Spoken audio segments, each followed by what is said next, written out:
TD Bank is the most shorted bank in the world right now, and the Bank of Nova Scotia is on that top 10 list as well. So what is going on? Is it because of the real estate market? Is it because of something else entirely? So we're going to get into that in today's live stream. So let's take a look. Not Bank of America or JP Morgan. This Canadian lender is now the world's most shorted bank. Okay, so Toronto Dominion's exposure to the country's housing slowdown, as well as its ties to the US market through its stake in Charles Schwab Corp and a planned regional bank acquisition, might be the reasons for the bearish bets worth now $3.7 billion. The world's most shorted bank stock at the moment isn't from Switzerland or Silicon Valley, but from Canada. The North American country's second largest bank, Toronto Dominion Bank, has short sellers having bearish bets worth a whopping $3.7 billion against it. That's the most among financial institutions globally and puts TD ahead of the likes of France's BNP Paribas, JP Morgan, Bank of America, and Citigroup, Bloomberg reported. So what's interesting about that is, you know, if you've got a lot of people shorting your stock, it is meaningless without any data or without any weight to that behind it in terms of why are they doing that. And I guess it is all just hearsay and speculation at this point to why people are doing it. But, you know, the housing market slowed down, the fact that they are taking over Charles Schwab, and the regional bank exposure could all be factors in it, because it doesn't make a great recipe, does it, for a bank? But when you look at TD's assets and liabilities, it's one of the strongest banks in Canada. So I don't really think that if any of the big five were going to go, my bets would not be on TD. It would be on the Bank of Nova Scotia, which funnily enough was in that top 10 as well, and also the Bank of Montreal. So, and they have significant exposure to other markets as well as Canada. And that's what's really interesting, specifically Chinese markets as well. So interesting thoughts there anyways. TD's exposure to the country's housing slowdown, as well as its ties to the US market through its stake in Charles Schwab Corp and a planned regional bank acquisition, might be the reasons for the stock turning into a short seller's darling. Meanwhile, some TD shareholders are urging the bank to ditch or renegotiate its $13.4 billion acquisition of US lender First Horizon, as the regional banking crisis has unearthed unknown risks. And basically, obviously, that bank acquisition that they're currently planning to do right now is worth a hell of a lot less than it was worth before this regional banking fiasco that happened, this banking crisis in the US that happened, and really was actually a global liquidity crisis. If you look at what happened to bonds, if you look at what happened to even other banks, it wasn't just banks in the US that were coming into issues. It was a global financial crisis. And, you know, it seems like that's all just blown over and everything is fine right now. But really, that is just the start. And the yield curve continues to tell us that something very, very bad is coming down the pipe. So see what else they're saying here. First Horizon shares are trading almost 30% below TD's offer price of $25 each, which points to the high risk to the deal closing. Since the acquisition was first announced, TD shares are down 11.1% versus 4.5% for the financial sector. TD is obligated to go through with the transaction, but would have to pay $25 million to First Horizon if regulators don't approve it. According to the contract, if TD does not proceed, First Horizon could sue for damages, and lawyers estimate it would cost hundreds of millions. That compares with TD's last reported quarterly profits of $1.6 billion. So what they're saying there is basically if they back out of the deal with First Horizon, they're going to be on the hook for a lot of money, and it will affect their earnings. It's going to be substantial amounts of money, and it could be an unknown exposure at that point, which could just put the stock under more pressure and make things even worse for TD, and make other lenders think, oh, you know what, we don't want to deal with you, TD.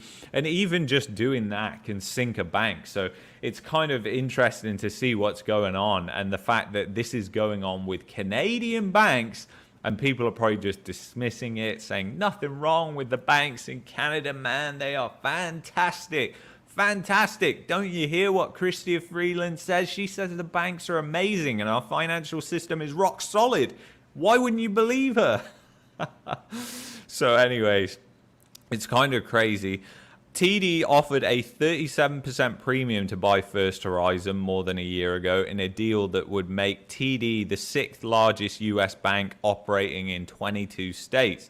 Some short sellers also have targeted TD because of its roughly 10% stake in Charles Schwab, which recently lost $47 billion in market value as it came under scrutiny for its unrealized bond losses. And of course, this is what was happening with the US regional banks. And a lot of banks globally are sat on massive bond losses, which are unrealized at this point because they're planning to hold them to maturity unless they have to fire sale them for any reason because they need that liquidity. So there is slight risks with that. And a lot of the banks are, in fact, sitting on these big losses, which they don't have to report in their earnings necessarily because they're holding them to maturity. And I know it's a complete fiasco the way the banks move around numbers on their earnings to make themselves look better until, of course, inevitably, the inevitable happens and they go down like has always happened with these banks. You have a solid banking system until you don't have a solid banking system. You don't just have a solid banking system forever. So really interesting. And Charles Schwab, let's scoot over to this because this is one of the reasons that I believe, TD is being shorted a lot is because the CDS on Charles Schwab is blowing up right now, and TD has that stake in Charles Schwab. And then there's all those other factors as well, just making people probably believe that this is a safe shorting TD when it comes to financials and banks. So it's going to be really interesting to see moving forward what continues to happen with this. And, like they said in that article, it was Charles Schwab and the acquisition its stake in Charles Schwab, which is why, all these bearish bets are happening. And, when it really comes down to it, TD wouldn't be the bank that I would bet on as failing in Canada out of the big five. I would be betting on, like I said, Bank of Nova Scotia or Bank of Montreal. I see those as massively risky banks. And especially when you look at their balance sheets, when you look at the markets that they transact in as well, there's red flags all over the place for them. And, it's not just even those, because I want you to listen to this advert, and this is just going to blow your mind, and it comes from RBC. We didn't have anything here. You can't get all the stuff that you need all at once because your credit card limit is very little. That's why when you start banking with RBC, you could get a credit card limit of up to $15,000. I mean, isn't that hilarious? Like RBC saying, hey, if you're a new immigrant, we'll just give you a $15,000 credit card limit. Just like that. You have no credit history in Canada. You are subprime. Literally, these adverts are out there right now, and people just don't bat an eyelid to them. They think, oh yeah, immigrants, they'll be fine. I mean, it's just insane. All the subprime lending is going on right before our eyes. It's just nobody really wants to talk about it. I mean, we have talked about CIBC before. We've explored the Bank of Nova Scotia, BMO, and now even this RBC. They all have different products that cater towards the subprime borrower. Whether they're being upfront about that or not is a completely different story, which they never are. So interesting. And, I mean, what's happening in Canada right now is not good things either, because Canadians are turning to savings accounts to cope with high living costs. And it's not just savings accounts. When they don't have the savings, they're turning to what? They're turning to their credit cards. And are they likely going to be able to pay off those credit cards when they get into a spot of trouble because of job loss, or their hours get cut because the economy isn't as rosy as the central planners and authoritarians have said it is? for the past couple of years and have kind of brainwashed through repetition people to believe that everything is fine and the economy is great. I don't know. It seems a little bit suspect. So, and let's take a look at their stock before we wrap up. Well, actually, I wanted to just go through this, which is sort of a counter argument to the Canadian banking system being a house of cards, essentially. Is the Canadian banking system as rock solid as it's said to be? So this, you can flip on its head. In Canada, the largest market share is held by 6 banks, along with Desjardins Group. The 5 largest have sufficient assets to rank among the top US banks, which means there is little risk that they will fail as a result of being dragged down by regional or smaller banks. I mean, we've actually done comparisons on this channel before, and you guys know I've actually compared them to US banks, and that is completely false what they just said there. But whatever, we'll just run with it so we can get through this. Moreover, in Canada, it's much easier to regulate banks and ensure compliance among a few key players. In other words, the chances of a bad apple are low. In fact, I think the opposite of that. So if you have a monopoly of banks, then they can push the regulators even further to do what they want, because they can say, hey, we are rock solid. There's only 6 of us and we are rock solid. Look at the banking system. We've never had problems. And it's really the regulators are following the lead of the banks. I mean, it's just kind of insane that that's the way it is. But it is. The regulators are always too late. They're always asleep at the wheel. And I do not think that it's a good thing that there's a monopoly of banks in Canada at all. And then another thing that they point to here, which is kind of a massive risk which we know about, Canadian banks are also more reliant on residential mortgages, which represent 22% of their assets, twice as much as in the US. These loans also present less risk in Canada, where default rates are much lower, at least right now. That's what that's what they should have added to that.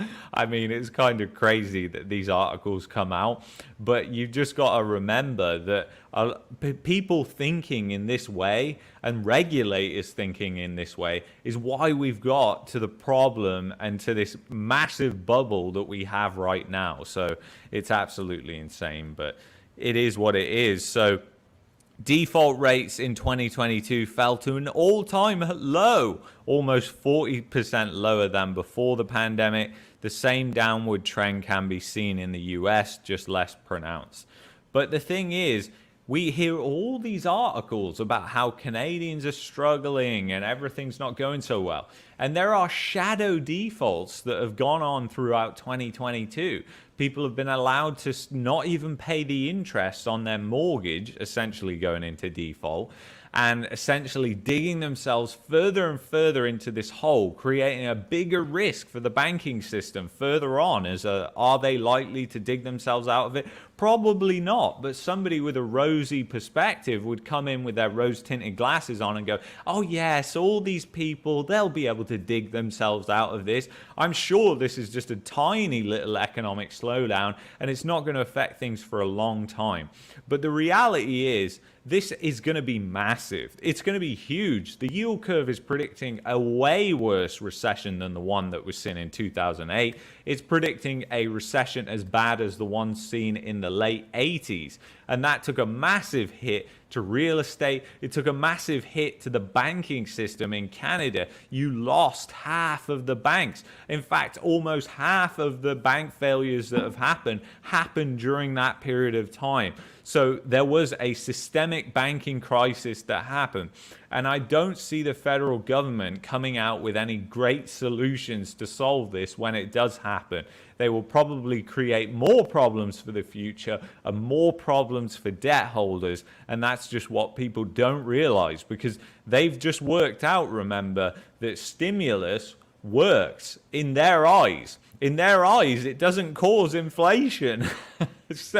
So I think we know where this is going. We're entering that new 40-year cycle of higher interest rates, higher inflation, And that will happen until people get sick enough of these governments and just figure it out for themselves. Or maybe they never will. It remains to be seen. But we'll continue to monitor it and keep our ear close to that wall, listening in on what's going on in the other room as we go forward, guys. So thank you so much for watching. If you've enjoyed this video, you might like that video there. You may also like that video right there. And I will see you in the next one, guys.